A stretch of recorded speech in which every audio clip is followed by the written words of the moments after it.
আসুন বাংলাদেশ নিয়ে পশ্চিমবঙ্গের বিরোধী দলনেতা শ্রী শুভেন্দু অধিকারী মহোদয়ের বক্তব্যটি শুনে আসি। আমাদের প্রত্যেকের সঙ্গে বাংলাদেশের বহু মানুষজনের আত্মীয়তার সম্পর্ক আছে, শুধু আমাদের নয়, কয়েক কোটি মানুষ। আমরা এর আগে মুজিব সাহেবের সরকার দেখেছি, বিএনপি আওয়ামী লীগের সরকার দেখেছি, আমরা হুসেন মোহাম্মদ এরশাদের সরকার, আর্মি রুল। কিন্তু এই ধরনের ভারত বিদ্বেষী কথাবার্তা, ভারত বিদ্বেষী আচরণ, এই রকমের হিন্দু নিধন, হিন্দুদের আস্থার জায়গা মন্দিরকে টার্গেট করা, এইভাবে হিন্দু সনাতনী প্রচারক প্রভুদেরকে মিথ্যা মামলায় জেলে পোরা, এই জিনিস আমরা বিগত দিনে দেখিনি। আমরা পরিষ্কারভাবে বলেছি, এনআপি জেনাপ বন্ধ করুন এই নিধন। এবং আমরা বলেছি, যদি না করেন এবং চিন্ময় কৃষ্ণ প্রভুকে মুক্তি না দেন, তার বিরুদ্ধে কোনো অভিযোগ নেই, অভিযোগ প্রমাণিত হয়নি, তিনি একজন বাংলাদেশের রাষ্ট্রবাদী বৈষ্ণব ভাগবত প্রচারক। তিনি তার যত বক্তব্য আপনি আমি শুনেছি, তাতে তিনি বাংলাদেশের জাতীয় পতাকাকে কাঁধে নিয়ে সেখানে তিনি মুক্তিযুদ্ধের পক্ষে আমার মাটি আমার দেশ, বাংলাদেশ ছাড়ছি না, ছাড়বো না স্লোগান দিয়েই করেছেন। তাই তাকে যে অপবাদে করা হয়েছে, এটা সম্পূর্ণভাবে তালিবান, আইএস এবং মৌলবাদী শক্তির পদধ্বনি শোনা যাচ্ছে। বাংলাদেশের তত্ত্বাবধায়ক সরকারের এক প্রশাসক, তিনি ক্যাবিনেট মন্ত্রীর পদমর্যাদার সমান, তিনি আজকে সরাসরি দেখুন, একজন দেশের প্রশাসক, তার দেশে কি হবে আমাদের জানারও দরকার নেই, তিনি একজন জাতীয় মন্ত্রীর পদমর্যাদা সম্পন্ন, তিনি আমরা শুনিয়েছি, আপনাদেরও শোনালাম, তিনি সরাসরি ভারতকে আক্রমণ করছেন। এই প্রশাসককে বলতে চাই, নুন আপনার আছে, আয়োডিনটা ভারতে। আমি শুধু একটা উদাহরণ দিলাম।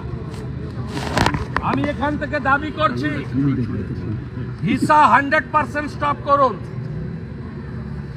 আমরা প্রয়োজন হলে একদিন অপেক্ষা করে ভিসা দপ্তরে যাব, এখানে ভিসা সেন্টারে স্টপ, ভিসা দেওয়া বন্ধ করুন completely. Export import permit issue করা বন্ধ করুন। বাকিটা আমরা বর্ডারে করব সোমবার থেকে। বলে দিলাম, চিন্ময় কৃষ্ণ প্রভুকে নিঃশর্ত মুক্তি, হিন্দুদের উপর আক্রমণ, মন্দির ভাঙা বন্ধ করুন। আর এই ধরনের এই নাবালকদের, যাদের আপনারা ওখানে তত্ত্বাবধায়ক সরকারে বসিয়েছেন, এই নাবালক যারা মন্ত্রীর পদমর্যাদায়, তাদের এই ধরনের ভারত বিরোধী কথা বলা বন্ধ করুন। আর চিকিৎসা নেওয়ার জন্য করাচি আর লাহোরে যান, এখানে আসবেন না, পরিষ্কার বলে দিচ্ছি। নমস্কার, আপনারা শুনছেন উত্তরের কণ্ঠ। উত্তরের কণ্ঠ থেকে আমি শ্রী প্রভাত বসাক, তুফানগঞ্জ, কোচবিহার। বাংলাদেশে হিন্দুদের উপর টানা অত্যাচার চলছে। বাংলাদেশের প্রধানমন্ত্রী শেখ হাসিনা দেশ থেকে বিতাড়িত। গত 5 আগস্ট থেকে তথাকথিত অনির্বাচিত ছাত্র জনতার বিপ্লবী ইউনূস সাহেবের সরকার ক্ষমতাসীন। তারপর থেকে হিন্দুদের উপর নারকীয় তাণ্ডব শুরু হয়। মুখেই ছাত্র জনতার বিপ্লবের সরকার, কিন্তু সরকারের আসল পৃষ্ঠপোষক হলো হেফাজতে ইসলাম ও জামাত শিবির। ফলে যা ঘটার তাই ঘটছে।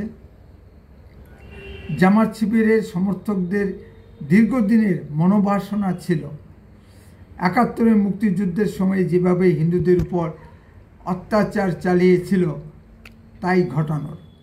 আমরা দেখলাম হিন্দুদের ঘরবাড়ি, মঠ মন্দির লুটপাট ও জ্বালিয়ে দেওয়া হলো, ব্যবসা প্রতিষ্ঠান বন্ধ করে দেওয়া হলো, হিন্দুদেরকে চাকরিচ্যুতি ঘটানো হলো এবং হিন্দু মহিলাদের উপর জোরপূর্বক ধর্ষণ করা হলো। এই হলো বাংলাদেশের ছাত্র জনতা বিপ্লবী সরকারের চরিত্র। হিন্দুদের উপর নির্যাতনের ক্ষেত্রে পুলিশ ও আনসার তো ছিলই, এবার সামরিক বাহিনীও নেমে গেল। চট্টগ্রামের হাজিরি গলিতে হিন্দুদের বাড়ি বাড়ি ঢুকে সেনাবাহিনী প্রচণ্ড মারধর করে, যাতে কোনো প্রকার প্রমাণ না থাকে সেই জন্য সিসি ক্যামেরাগুলি ভেঙে দেয় সেনাবাহিনী। এইসব অত্যাচারের বিরুদ্ধে প্রথম সংঘবদ্ধভাবে মুখ খোলে ইসকন। স্বাভাবিকভাবে ইসকনের মুখপাত্র হিসেবে শ্রী চিন্ময় প্রভুর নাম সামনে আসে। চিন্ময় প্রভুর নেতৃত্বে বাংলাদেশে হিন্দু সমাজ সংঘবদ্ধ হয়। দুটি সফল প্রতিবাদ সমাবেশ অনুষ্ঠিত হয়, একটি চট্টগ্রামে এবং অন্যটি রংপুরে। সেখানে লক্ষ লক্ষ হিন্দু একত্রিত হয়ে প্রতিবাদে গর্জে ওঠে। ফলে মাননীয় চিন্ময় প্রভু বাংলাদেশের ইউনূস সরকারের ও এক শ্রেণীর মুসলিমদের চক্ষুশূল হন। মাননীয় চিন্ময় প্রভুর বিরুদ্ধে দেশদ্রোহিতার মামলা রুজু করা হয় এবং তাকে গ্রেপ্তার করা হয়। এই গ্রেপ্তারের বিরুদ্ধে যখন সারা পৃথিবীর সনাতনী সমাজ প্রতিবাদে মুখর, তখন ফ্রান্সে বসে এক বদমাস বাংলাদেশি গুটি সাজাতে ব্যস্ত থাকেন। ইসকনের আন্দোলনকে কলঙ্কিত করার জন্য চট্টগ্রাম আদালতের এক মুসলিম আইনজীবীকে হিন্দু ভেবে খুন করা হয়েছে। আরও শোনা যাচ্ছিল বাংলাদেশে ইসকন নাকি নিষিদ্ধ করা হবে। বাংলাদেশের জাতীয় ভারতীয় স্যাটেলাইট টিভি চ্যানেলগুলি বন্ধ করে দেওয়া হয়েছে। ডক্টর মোহাম্মদ ইউনূসকে কাঁচা খেলোয়াড় ভাববার কোনো কারণ নেই। অত্যন্ত সুপরিকল্পিতভাবে ডক্টর মোহাম্মদ ইউনূস সাহেব বাংলাদেশকে হিন্দু শূন্য করার পরিকল্পনা করেছেন। সারা বিশ্বের মানুষ যখন বাংলাদেশের সংখ্যালঘুদের উপর নির্যাতনের বিরুদ্ধে প্রতিবাদ জানাচ্ছে, তখন হজরত মোহাম্মদ ইউনূস পাকিস্তানকে ধরে বাঁচার চেষ্টা করছেন। আজ বাংলাদেশের হাইকোর্টে ইসকন নিষিদ্ধকরণ মামলা খারিজ হয়ে যায়। এই প্রথম ইউনূস সরকার পিছু হটা শুরু হলো।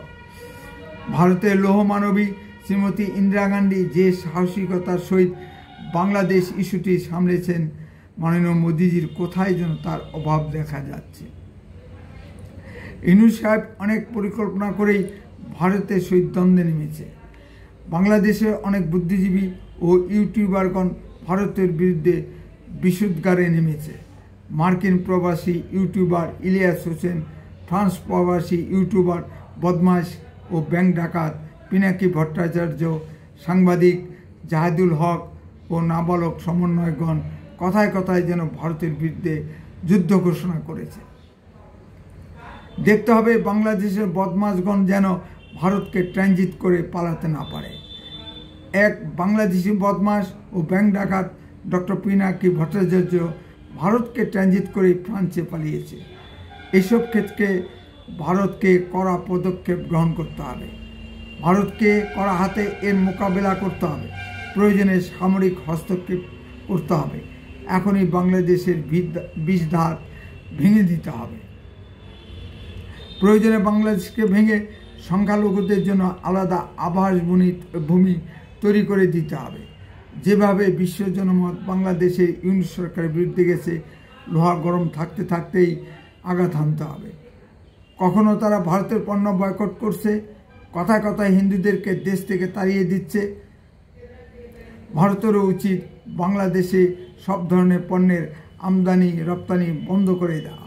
সীমান্তে কঠোর নজরদারির মাধ্যমে গরু ও খাদ্য সামগ্রী পাচার রোধ করা প্রয়োজন।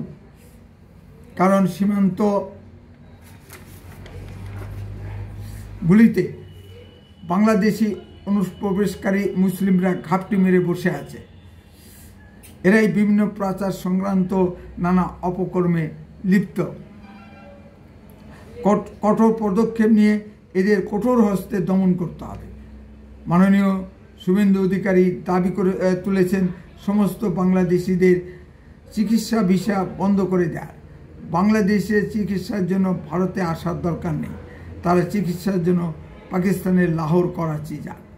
বিএনপির মতো দলও হিন্দু নির্যাতনের বিরুদ্ধে মুখ খুলতে বাধ্য হয়েছে। আসুন বিএনপির মহাসচিব মির্জা ফখরুল ইসলাম আলমগীর সাহেবের বক্তব্যটি শুনে আসি।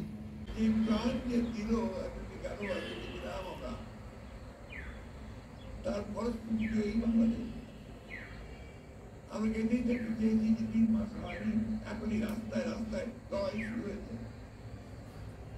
3 মাসও যায়নি, এখন একজন আরেকজন বুকে রক্ত জড়াচ্ছে। 3 মাসও যায়নি, এখন পত্রিকা অফিস খুলে দেওয়া হচ্ছে, আক্রমণ করছে। আমরা কি 5 তারিখের আগেই বাংলাদেশকে চিনতাম? কেন ওই ভয়াবহ বিভাগ, কেন এই ভয়াবহ হিংসা, আজকে কেন এই ভয়াবহ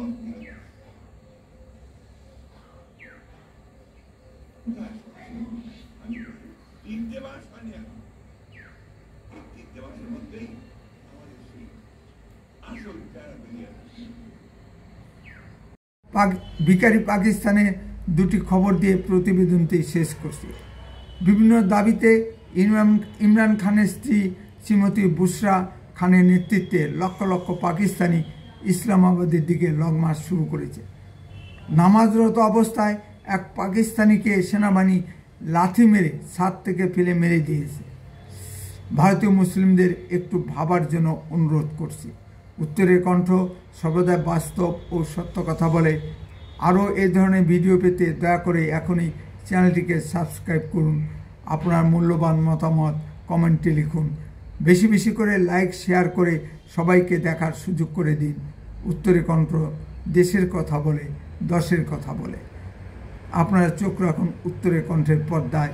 বন্দে মাতরম। ভারত মাতা কি জয়।